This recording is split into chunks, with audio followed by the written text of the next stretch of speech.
Hello students, कैसे हैं आप सब लोग। तो फाइनली कल आपका बोर्ड एग्जामिनेशन है इकोनॉमिक्स का, और उससे पहले मैंने आपसे कहा था कि आपको न्यूमेरिकल अच्छे से बनाने के लिए सारे के सारे फॉर्मूले पता होने चाहिए, चाहे वो नेशनल इनकम हो चाहे वो एडीएएस हो। तो मैं इस चैप्टर के, इन दोनों चैप्टर के सारे न्यूमेरिकल्स के लिए सारे फॉर्मूले अभी रिवीजन कराऊंगा।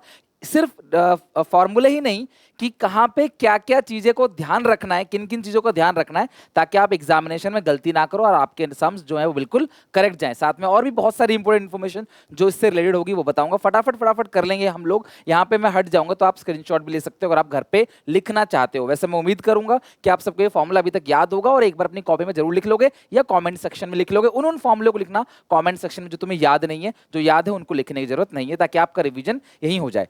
तो सबसे पहले बात करेंगे नेशनल इनकम की। तो नेशनल इनकम में ग्रॉस से नेट जाने के लिए माइनस करते हैं डेप्रीशिएशन, नेट से ग्रॉस में आने के लिए प्लस करते हैं डेप्रीशिएशन। डेप्रीशिएशन का दूसरा नाम होता है कंजप्शन ऑफ फिक्स कैपिटल या एसेट रिप्लेसमेंट कॉस्ट। कई बार ऐसा लिखा रहेगा कैपिटल एसेट खरीदी 10 करोड़ की और वो 10 साल चलेगा, तो 10 साल चलेगा, 10 करोड़ की खरीदी, तो हर साल का जो डेप्रीशिएशन है वो 1 करोड़ है। ओके, अच्छा, नेशनल से डोमेस्टिक जाने के लिए माइनस एनएफआई है, डोमेस्टिक से नेशनल आने के लिए प्लस एनएफआई है। एनएफआई का फॉर्मूला होता है FIFA minus FITA, net factor income from abroad, यानी कि हमने बाहर से नेट कितना कमाया है उसमें से घटा देंगे फैक्टर इनकम फ्रॉम अब्रॉड, मतलब फैक्टर इनकम फ्रॉम अब्रॉड में से घटा देंगे फैक्टर इनकम टू अब्रॉड, आ जाएगा एनएफआई है। और अगर किसी क्वेश्चन में net factor income to abroad लिखा हो, net factor income to abroad, तो हम साइन को चेंज कर देंगे, प्लस का माइनस, माइनस का प्लस। ओके, अच्छा, एमपी से एफसी में जाने के लिए MP is the market price, FC is the factor cost. MP से एफसी जाने के लिए माइनस एनआईटी, एफसी से एमपी आने के लिए plus NIT. NIT is net indirect tax, इसका फॉर्मूला होता है इनडायरेक्ट टैक्स लेस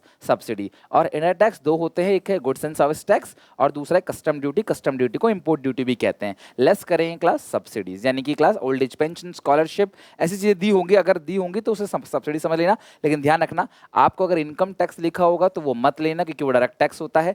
आपको कॉर्पोरेशन टैक्स लिखा होगा वो भी मत लेना। टैक्स ऑन प्रॉफिट को ही कॉर्पोरेशन टैक्स कहते हैं, वो भी मत लेना। मतलब ये सारे डायरेक्ट टैक्स है। आपको GST, goods and services tax और कस्टम इंपोर्ट ड्यूटी यही लिखा होगा। ओके, उम्मीद है क्लास आप लोगों ने सारे न्यूमेरिकल की प्रैक्टिस भी अच्छे से कर ली है। ये तो बस जस्ट बिफोर एग्जाम का रिवीजन है। वही लिखा है मैंने कि अगर तुम्हें net factor income to abroad दिया हो तो साइन को चेंज कर लेना। बाकी एनएनपीएफसी, इसी को कहते हैं नेशनल इनकम, एनडीपीएफसी कहते हैं डोमेस्टिक इनकम। तो national income is NNPFC, domestic income is NDPFC. बोलेगा डोमेस्टिक इनकम निकालो एनडीपीएफसी, बोलेगा नेशनल इनकम निकालो एनएनपीएफसी। बाकी प्राइस इंडेक्स या जीडीपी डिफ्लेटर, इसका फॉर्मूला क्या होता है? Nominal GDP upon real GDP into 100। कई बार बच्चे बोलते हैं जीडीपी डिफ्लेटर नहीं है, बट बेटा सीबीएसई के सैंपल पेपर में प्राइस इंडेक्स का पूछा गया है question. So price index is equal to nominal upon real into 100। आप कभी भूलना मत, एबीसीडी में ए से लेके जेड तक में सबसे पहले एन आता है, फिर आर आता है, तो इसलिए एन ऊपर आएगा फिर नीचे आर आएगा। तो नॉमिनल ऊपर रियल नीचे, कंफ्यूज मत होना कि रियल ऊपर डाल दिया आपने। एबीसीडी में जो पहले आता है उसको ऊपर लिखोगे, जो बाद में आता है उसको नीचे। तो एन पहले आता है, आर बाद में आता है। अब आते हैं क्लास प्रोडक्शन या value added method. National income के 3 मेथड होते हैं, production method, income method, expenditure method. जो प्रोडक्शन मेथड से निकलता है वही same to same expenditure method से निकलता है। जीवीए एमपी या जीडीपी एमपी, जिसका फॉर्मूला होता है sales plus change in stock minus intermediate cost. Intermediate cost लिखा हो चाहे इंटरमीडिएट कंजप्शन लिखा हो, बात बराबर है। तो इसके दो चीजों के सम के बराबर होता है। डोमेस्टिक परचेजेस, देश के अंदर खरीदा, और इंपोर्ट, लेकिन जो भी आपने परचेज किया है वो किसका किया होना चाहिए? रॉ मटेरियल का। चेंज स्टॉक मतलब क्लोजिंग माइनस ओपनिंग। कई बार ऐसा लिखा रहता है एडिशन टू स्टॉक, तो एडिशन टू स्टॉक का मतलब भी चेंज इन स्टॉक है। कई बार लिखा रहता है increase stock, decrease stock, increase stock by 10,000, decrease stock by 10,000, opening stock is more than इतना क्लोजिंग स्टॉक, ऐसा कुछ भी लिखा हो तो आप क्या एक काम कर सकते हो, मान लो ओपनिंग एक्स है और क्लोजिंग बोलेगा कि ओपनिंग से ज्यादा है 10,000 एक्स, ठीक है, तो जो क्लोजिंग है वो 10,000 ज्यादा है ओपनिंग से, तो ये रहा क्लोजिंग, ये रहा ओपनिंग। आप यहाँ पुट करोगे, हमेशा एक्स की वैल्यू कटेगी, तो जो 10,000 आएगा वो बढ़ रहा है तो प्लस का आएगा, घट रहा है तो माइनस का आएगा। तो अगर आपको ऐसा कुछ कॉम्प्लिकेटेड लिखा हो ना, तो आप ओपनिंग और क्लोजिंग निकाल लेना, फिर यहाँ पे पुट करना, शॉर्टकट मत करना प्लीज। सेल्स दो चीजों के सम के बराबर होता है, डोमेस्टिक सेल और एक्सपोर्ट, यानी देश के अंदर और देश के बाहर बेचा। तो अगर तुम्हें किसी क्वेश्चन में सेल्स गिवन है और तुम्हें एक्सपोर्ट गिवन है, तो एक्सपोर्ट को मत लेना, क्योंकि सेल्स ही क्लास क्या है, डोमेस्टिक और एक्सपोर्ट के बराबर है। दूसरी बात, वैल्यू ऑफ आउटपुट का फॉर्मूला क्या होता है? Sales plus change in stock. Value added मतलब value of output minus intermediate cost. आपको प्रोडक्शन फॉर सेल्फ कंजप्शन दिया होगा तो सेल्स में ऐड कर देना, वो अलग रहता है, वो सेल्स में आपको ऐड करना पड़ेगा। आपने अपने लिए सामान बनाया। इलेक्ट्रिसिटी चार्जेस जो है वो आईसी के अंदर इंक्लूड करना, यानी कि इलेक्ट्रिसिटी चार्जेस जो है वो इंटरमीडिएट कॉस्ट के अंदर आएगा, माइनस होगा। परचेज ऑफ मशीन को मत लेना, क्योंकि purchase of machine is a final goods और हमें परचेज लेना होता है रॉ मटेरियल का। दूसरा मेथड है इनकम मेथड, और इनकम मेथड से क्या निकलता है? एनडीपीएफसी यानी कि क्लास डोमेस्टिक इनकम। आपको सिर्फ 3 आइटम को जोड़ना है। पहला है कॉम्पनसेशन ऑफ एम्प्लॉइज, दूसरा है रेंट, रॉयल्टी, इंटरेस्ट, प्रॉफिट, तीसरा है मिक्स इनकम। अगर तुम्हें कॉम्पनसेशन ऑफ एम्प्लॉइज नहीं दिया है तो तुम्हें 2 चीजों को ऐड करना पड़ेगा। सबसे पहला है wages and salary in cash and kind, और एम्प्लॉयर कॉन्ट्रीब्यूशन टुवर्ड्स सोसाइटी। ध्यान रखना एम्प्लॉयर का है, सोशल सिक्योरिटी स्कीम भी लिखा हो सकता है। फिर रेंट नहीं दिया हो 0, रॉयल्टी नहीं दिया होगा 0, इंटरेस्ट नहीं दिया होगा 0, बट प्रॉफिट नहीं दिया होगा। तो प्रॉफिट के 3 पार्ट होते हैं। पहला होता है अनडिस्ट्रीब्यूटेड प्रॉफिट, दूसरा है डिविडेंड, तीसरा है कॉर्पोरेट टैक्स। और एक बात ध्यान रखना, इन चारों को मिलाएंगे तो हमारे पास आएगा ऑपरेटिंग सरप्लस। यानी कि अगर आपको ऑपरेटिंग सरप्लस दे रखा है तो आपको रेंट, रॉयल्टी, इंटरेस्ट, प्रॉफिट को देखने की कोई जरूरत नहीं है, राइट। और अगर तुम्हें प्रॉफिट्स भी दिया गया है, डिविडेंड भी दिया गया है, तो तुम क्यों देखोगे डिविडेंड को? तुम्हें तो मेन पार्ट चाहिए ना, जो कि क्या है क्लास? प्रॉफिट्स है। ओके, फिर मिक्स इनकम नहीं दिया होगा तो 0 ले लेना। अब बात करेंगे एक्सपेंडिचर मेथड में। एक्सपेंडिचर मेथड में निकलता क्या है? जीडीपीएमपी। आपको 4 चीजों को जोड़ना है। सबसे पहला है प्राइवेट फाइनल कंजप्शन एक्सपेंडिचर, इसे हाउस होल्ड एक्सपेंडिचर भी कहते हैं। दूसरा है गवर्नमेंट फाइनल कंजप्शन एक्सपेंडिचर, इसे गवर्नमेंट एक्सपेंडिचर भी कहते हैं, ठीक है। तीसरा है ग्रॉस डोमेस्टिक कैपिटल फॉर्मेशन, इसे ग्रॉस इन्वेस्टमेंट भी कहते हैं। ध्यान रखना क्या कहते हैं? Gross investments. ओके, ये किसके 2 सम के बराबर है? अगर तुम्हें ग्रॉस डोमेस्टिक कैपिटल फॉर्मेशन दे रखा है फिर तो तुम्हें इन दोनों को देखने की कोई जरूरत नहीं है। बट अगर तुम्हें ग्रॉस डोमेस्टिक कैपिटल फॉर्मेशन नहीं दिया है तो तुम इन दोनों को ऐड करोगे। क्या है पहला? Gross domestic fixed capital formation. अगर फिक्स लगा हुआ है इसका मतलब वो सब पार्ट है। और चेंज इन स्टॉक यानी क्लोजिंग माइनस ओपनिंग, इन दोनों को ऐड करोगे तो तुम्हारा आ जाएगा ग्रॉस डोमेस्टिक कैपिटल फॉर्मेशन। फिर चौथा लोगे नेट एक्सपोर्ट, यानी कि एक्सपोर्ट माइनस इंपोर्ट, और ये आएगा नेट एक्सपोर्ट। और अगर आपको नेट इंपोर्ट दिया गया हो नेट एक्सपोर्ट की जगह तो साइन को आप चेंज कर लेना। कई बार तुम्हें नेट एक्सपोर्ट भी दिया होता है और इंपोर्ट भी दिया होता है, और मेजर बच्चे नेट एक्सपोर्ट में से इंपोर्ट घटा देते हैं। भैया एक्सपोर्ट में से इंपोर्ट घटाना है, नेट एक्सपोर्ट तो ऑलरेडी घटाने के बाद है, तो क्यों घटाओगे दोबारा? इग्नोर कर देना उस सिचुएशन में इंपोर्ट को। ध्यान रखना कई बार तुम्हें सब्सिडी दिया रहता है और एनआईटी दिया होता है, तो बच्चे एनआईटी में से सब्सिडी घटा देते हैं। अरे भैया एनआईटी तो ऑलरेडी आईटी माइनस सब्सिडी होता है ना। तो इसीलिए मैं बार बोल रहा हूँ क्वेश्चन बहुत अच्छे से पढ़ना कि क्वेश्चन क्या रहा है, गिवन क्या है। हड़बड़ाहट में टेंशन में आके तुम कुछ अच्छा नहीं करोगे, कुछ गलत ही करोगे वहां पे, ठीक है। Next, gross domestic capital formation अगर नहीं दिया हो तो gross domestic fixed capital formation plus change stock लोगे। बट अगर तुम्हें नेट डोमेस्टिक कैपिटल फॉर्मेशन दिया हो तो नेट और ग्रॉस का फर्क सिर्फ डेप का होता है, तो नेट डोमेस्टिक कैपिटल फॉर्मेशन में डेप ऐड करोगे। डेप का मतलब कंजप्शन ऑफ फिक्स कैपिटल या एसेट रिप्लेसमेंट कॉस्ट, तो तुम्हारा आ जाएगा क्या? Gross domestic capital formation, right. अगर तुम्हें ग्रॉस डोमेस्टिक कैपिटल फॉर्मेशन निकालना है, तुम्हें net domestic fixed capital formation दे रखा है, तो तुम फिक्स को हटाने के लिए डेप ऐड करोगे, और क्लास यहाँ सॉरी फिक्स को हटाने के लिए चेंज स्टॉक ऐड करोगे, और नेट में डेप ऐड करोगे तो ग्रॉस बनेगा। यानी कि gross domestic capital formation is equal to net domestic fixed capital formation plus depreciation plus change in stock.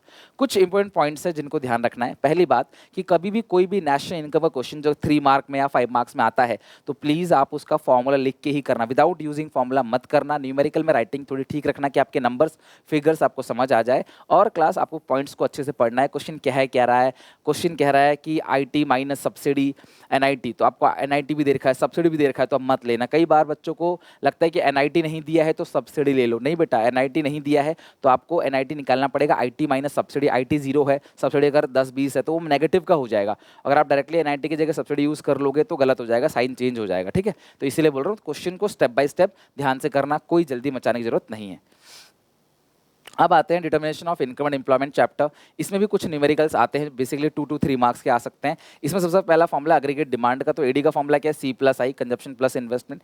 As का formula C plus S, consumption plus savings. Consumption कभी 0 नहीं हो सकता, सेविंग्स माइनस में भी हो सकता है, 0 में भी हो सकता है और प्लस में भी। इनिशियल लेवल पे हम लोग कंजप्शन जो करते हैं ना वो कुछ ना कुछ होता है, भले हमारी इनकम 0 हो तब भी हमें जिंदा रहने के लिए कुछ ना कुछ खर्च करना पड़ता है, that is autonomous consumption.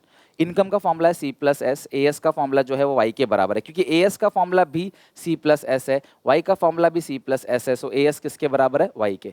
Economy अगर इक्विलिब्रियम में रहेगा तो एडी रहेगा एएस के बराबर और सेविंग रहेगा इन्वेस्टमेंट के बराबर। When economy is in equilibrium AD is equal to AS and savings is equal to investments.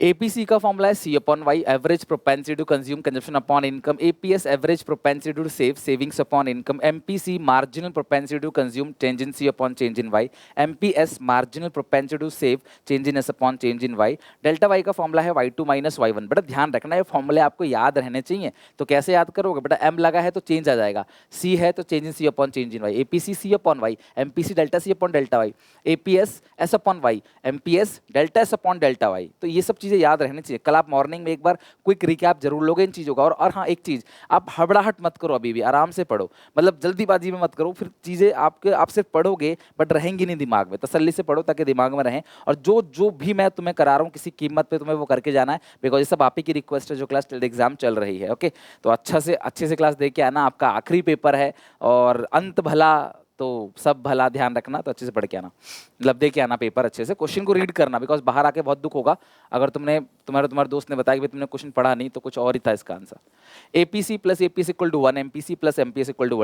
1, delta C का C2 minus C1, delta S का S2 minus S1, delta Y का क्या है class, C plus delta S, C plus S equal to Y, so delta C plus delta S equal to delta Y. Investment multiply जिसको K से denote करते हैं, इसका formula होता है delta Y upon delta I, यानी कि investment के चेंज होने से इनकम कितना गुना चेंज हो रहा है। और के को हम लोग 1 अपॉन एमपीएस भी कहते हैं, delta Y upon delta I. K का एक और फॉर्मूला है क्लास 1 अपॉन 1 माइनस एमपीसी, क्योंकि 1 अपॉन एमपीएस करोगे, एमपीएस की जगह क्या लिख सकते हो 1 माइनस एमपीसी। तो ये के क्लास दो फॉर्मूले होते हैं, delta Y upon delta I पहला फॉर्मूला और 1 अपॉन वाई दूसरा, 1 अपॉन एमपीएस दूसरा फॉर्मूला। इसे मैं कोई फॉर्मूला कंसिडर नहीं करता, ठीक है। के की वैल्यू मिनिमम 1 मैक्सिमम इन्फिनिटी, के कभी 1 से कम नहीं होगा, इन्फिनिटी ज़्यादा नहीं होगा। एमपीसी हमेशा 0 to 1 होगा, एमपीएस भी हमेशा 0 to 1 होगा, मोर एवर 1 मिनिमम 0। एपीएस कभी भी 0 हो सकता है, नेगेटिव हो सकता है, लेकिन 1 से बड़ा नहीं हो सकता।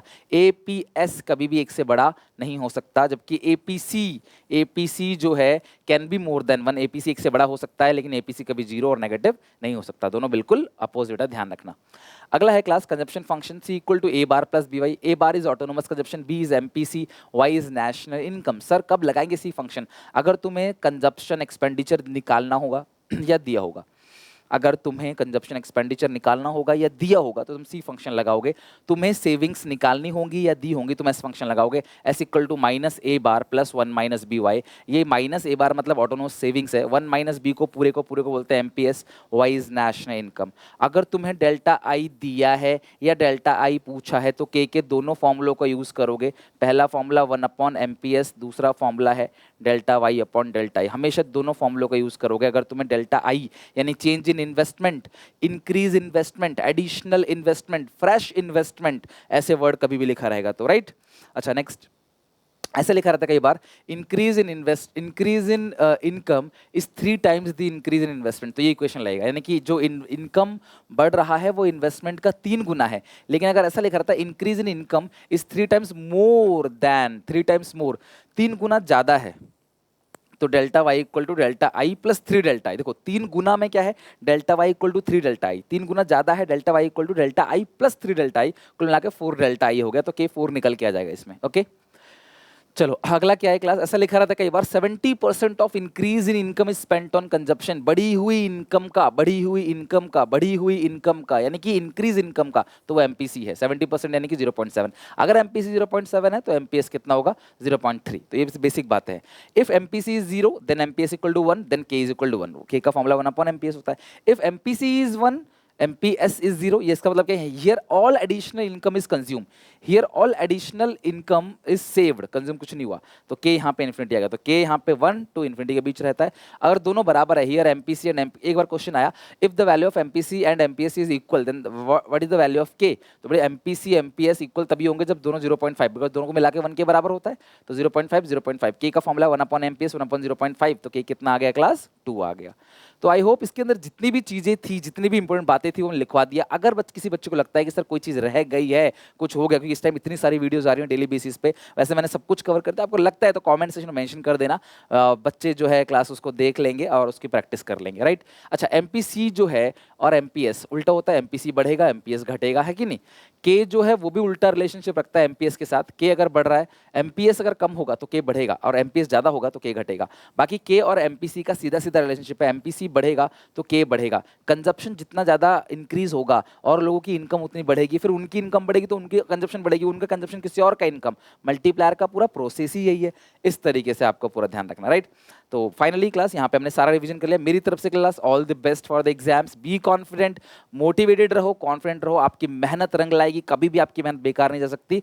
वीडियो को लाइक शेयर कमेंट जरूर कर देना ताकि और सारे बच्चे रिवीजन कर सके जिनको इस वीडियो की जरूरत है, राइट। तो शेयर जरूर करना, कमेंट में मुझे बताना क्लास की सारे फॉर्मूले अच्छे से याद हुए कि नहीं, क्या रिवीजन है अभी भी टिल एग्जाम। अभी भी अगर आपको कोई रिक्वेस्ट है आपकी, सर ये चीज करा दो, ये चीज करा दो, तैयारी कैसी, सारी बातें मुझे बताओ और फटाफट क्लास में तैयारी चालू करो, और कोई दिक्कत होगी तो मैं सॉल्व करूंगा उसके लिए, ठीक है। चलो टेक केयर, बाय बाय, मिलते हैं नेक्स्ट वीडियो में।